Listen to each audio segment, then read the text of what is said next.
Hello future scientists, and welcome to another tutorial video here. This one specifically is going to be a new lab video that I've created for my grade 12 chemistry class for Halloween. So we will be making s'mores, but before we make the s'mores, we're going to do an experiment with a marshmallow.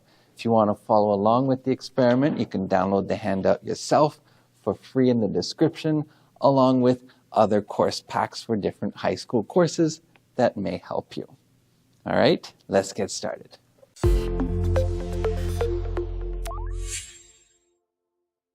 So for this experiment, we just need a scale, a Bunsen burner, a marshmallow, and a skewer. So what we're going to do is we're going to have a piece of paper towel on the scale because I don't want to dirty it. Then you can zero the scale.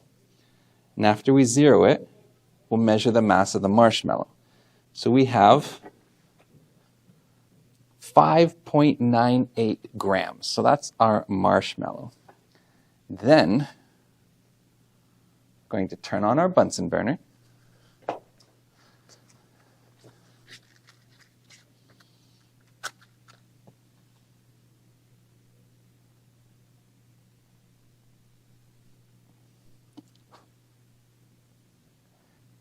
And then, and here's the tricky part, we're going to completely burn this. So much so we do not want to eat it with our s'more. But that's what the other marshmallow and crackers and chocolate are for. Now we are going to assume complete combustion, but in reality it's not. So there is going to be some air in our lab. We are going to burn the marshmallow. This is the tricky part, because I don't want the marshmallow to fall, because I'll just introduce more air, but it's okay if it falls because the table is fireproof.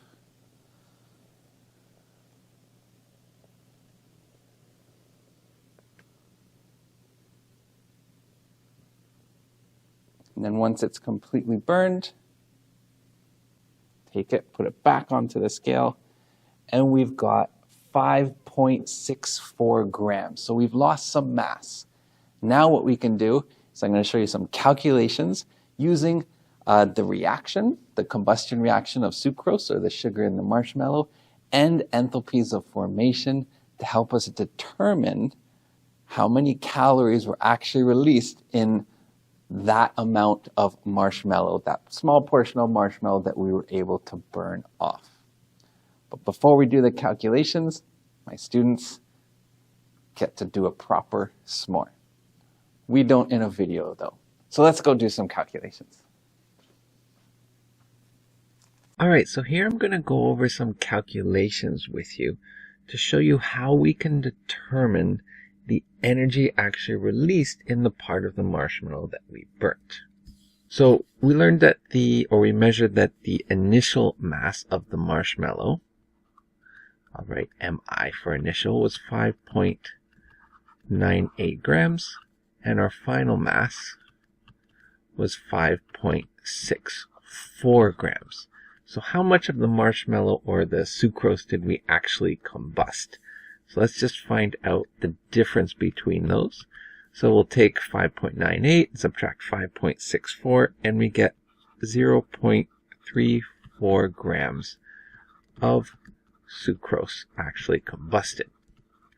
Now let's look at the equation for sucrose, the combustion equation for sucrose. But I'm going to write it for 1 mole of sucrose. So sucrose is C12H22O11. And then a combustion equation, we react that with oxygen. And that gives us 2 gases. So we have carbon dioxide gas and water vapor. Now we have to balance it, but we're only going to balance it for 1 mole of sucrose. So we got 12 carbons, so let's put a 12 here. Okay, and then we've got 22 hydrogens, so we're going to put an 11 here, for 11 times 2 is 22. And then it looks like we have a total of 35 oxygens, so this is going to have to be a fractional coefficient. We'll do 35 over 2. Okay, so that gives you a total of 35 oxygens, because 35 over 2 times 2 is just 35. Now we're going to use the standard enthalpies of formation to actually figure out the energy, because we have some sort of energy term here, because it's exothermic, so we put that in our products. And we're going to figure out how much energy is released for 1 mole of sucrose using standard enthalpies of formation. Now these values you have to look up. My students have a handout, which is a table of all different enthalpies of formation, or you could just look them up online. But to calculate it, so to calculate delta H for this reaction at standard conditions, we are going to sum up all the formations for our products. So we're going to put our products in here and then subtract the reactants. So let me show you what I mean. So we're going to do 12. So we're going to start with carbon dioxide because that's one of our products. So we have 12 moles of carbon dioxide. And then we're going to multiply that by the formation, or the enthalpy of formation for 1 mole of carbon dioxide, which is minus 393.5 kilojoules per mole. And then we're going to figure out how much is required for water vapor. So we have 11 moles of water vapor. And times that by its standard enthalpy of formation, which is minus 241.8 kilojoules per mole. So those are our products. And then we're going to subtract the same thing for our reactants. So we've got 1 mole of sucrose, and its standard enthalpy of formation is minus 2221.2 kilojoules per mole. And then we have 35 over 2 moles of oxygen, but the standard formation of oxygen, because it's an element, is actually 0. So when we plug all of that into our equation, into our calculator, sorry, we get minus 7,820.4 kilojoules per mole. So that's our energy term right here for 1 mole of sucrose. Okay.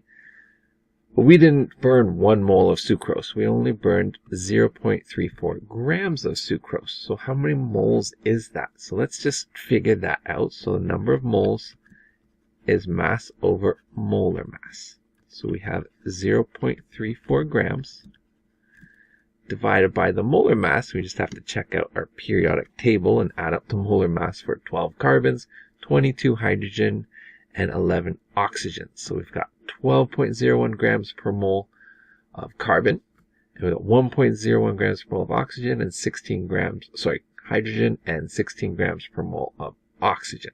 So we have to count all that up, or we let our calculators do it, and we get 342.34 grams per mole, which gives us a very small amount, so 9.9 times 10 to the minus 4 moles of sucrose that we actually burned.